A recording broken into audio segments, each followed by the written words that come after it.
Olá, eu chamo-me Dionísio da Costa Benjamin. Sou o anjo que vai ligar você à disciplina da língua portuguesa e a disciplina da língua portuguesa a você. Bem, hoje vamos dar sequência do nosso tema.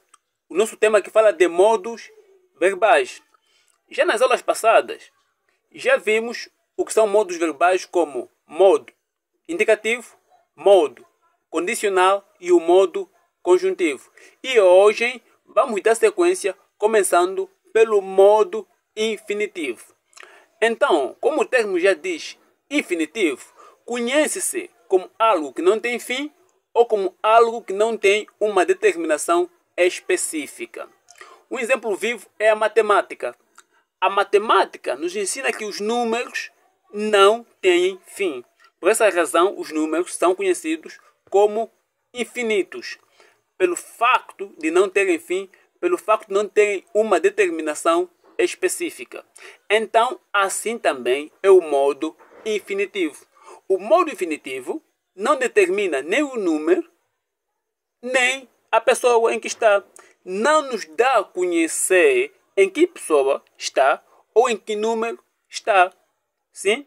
Então, o modo infinitivo, a fórmula mais fácil de acharmos um verbo no modo infinitivo é a seguinte. Quando o verbo está no seu sentido original. Sim? Por exemplo, comer. Está em que modo? Está em que pessoa? Está em que número? Voar. Está em que pessoa? Está em que número? Quer dizer que a partir daqui não entendemos em que pessoa ou em que número está o verbo. Logo aqui diz-se que o verbo está no modo infinitivo. Sim? Quer dizer que o sentido real do verbo, antes mesmo de ser conjugado, o verbo está no modo infinito. Por quê? A partir desse momento em que o verbo não é conjugado, por exemplo, ali o verbo não indica nem o número, nem a pessoa. O verbo começa a indicar o número da pessoa quando este começa a ser conjugado. Por exemplo, fazer. Eu faço. Não é? Faço, por exemplo. Indica que é a primeira pessoa do singular. Fazes. Indica que é a segunda pessoa do singular. Faz. Indica que é a terceira pessoa do singular. Fazemos. Fazeis. Fazem. Logo aqui entendemos as pessoas e os números em que o verbo está. Já se for só simplesmente assim, fazer, não entendemos em que pessoa ou em que número o verbo está.